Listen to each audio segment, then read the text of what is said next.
Well, South, the sun's shining, Blast's just around the corner. How nice is it to be back here in the northeast? Yeah, it's awesome. It's always good when the sun's out up here. It's beautiful ground, and as you can see, the castle in the background, and yeah, it's great to be here again.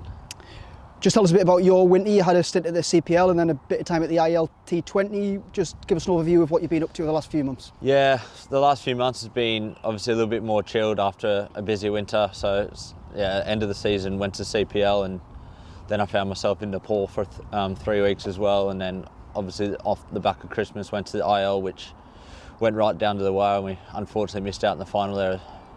Yeah, just tell us a bit about them experiences, free franchise opportunities for you, more learnings for you, I guess. Yeah, it was a winter probably for learnings for myself. It was like, I didn't play much cricket, but obviously got to hang out in some different places. CPL was very interesting. It was obviously I played one game out there, and unfortunately didn't play a few more.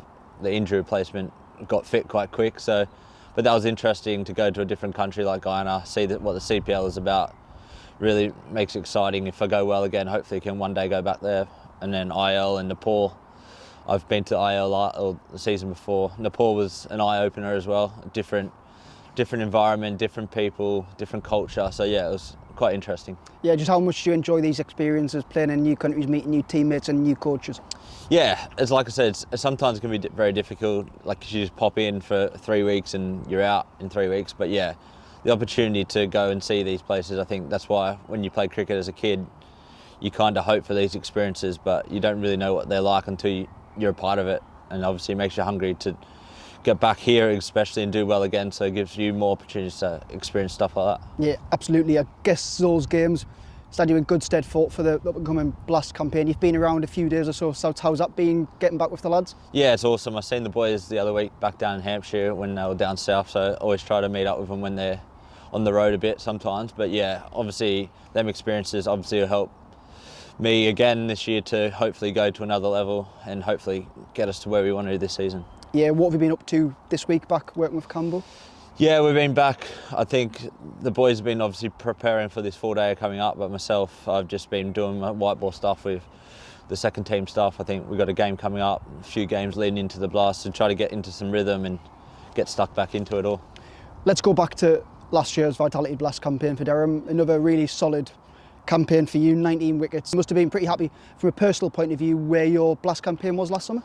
Yeah, it was obviously, we didn't start off too well, and it was a bit of a slow start for myself, but yeah, I kind of worked into my work as the season went on. I think that last 6 games I couldn't have been happier with. I think I nailed my skills to where I wanted to, and the standard that I expect from myself. But yeah, obviously on the back of that, I think Rainey might have picked me last year with the most wickets, but yeah, I think I was happy with how it went. But yeah, hopefully can build on that again this season.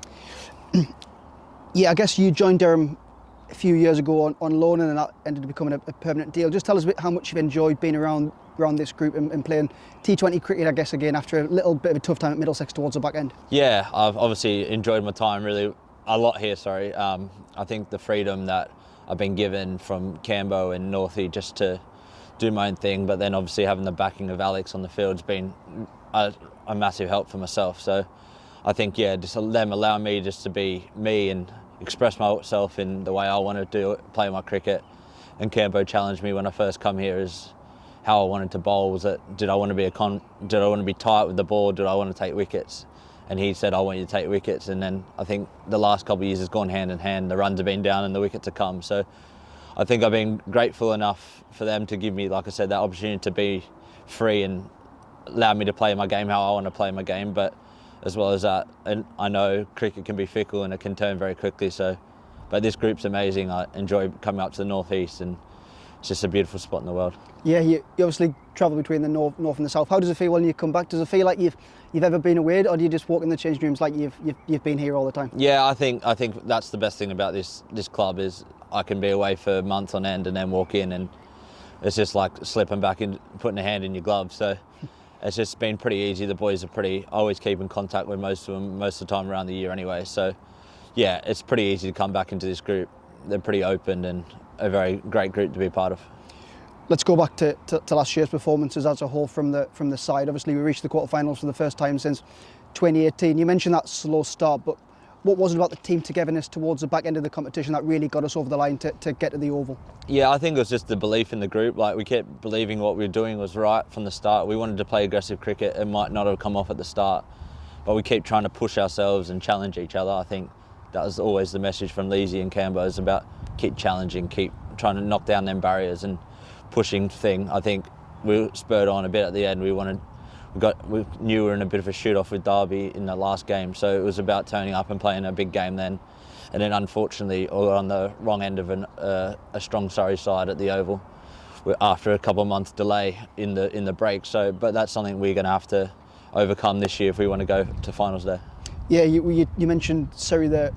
Although we did lose, we didn't let ourselves down in that game, did we? Really, we gave Surrey a decent fight. Yeah, we had the opportunity to roll over in that game. We were under the pump, and I think it showed our character where we want to be as a team. We're going to fight to the end, and we showed that. We put on a competitive total in the end, 160 odd, but on the night it just wasn't enough. So, but it's definitely, if we show that fight and character that we did at the back end of the Blast campaign at the start this year, hopefully we can get off to a bit of a flyer and then put ourselves in a better position come back end and hopefully gain a home final. That's always key. Speaking about the Oval Invincibles is a team you've played for a number of years. Jimmy Nisham has played for the Oval Invincibles. He's joining Durham as one of our T20 overseas players. Just tell us a bit about him. You've obviously been alongside him at the Oval Invincibles. Yeah, obviously he's a class act. Yeah, I know Jimmy quite well. I spent a bit of time with him in various places now. So yeah, he's obviously a very good player, and I think he's going to bring a wealth of experience for that middle order batting, and obviously just with his bowling as well, just having that nous, and obviously he loves the big games, so I think he'll thrive here at Durham. Yeah, and a bit about the squad. We're still in a decent place, aren't we, going into the Blast?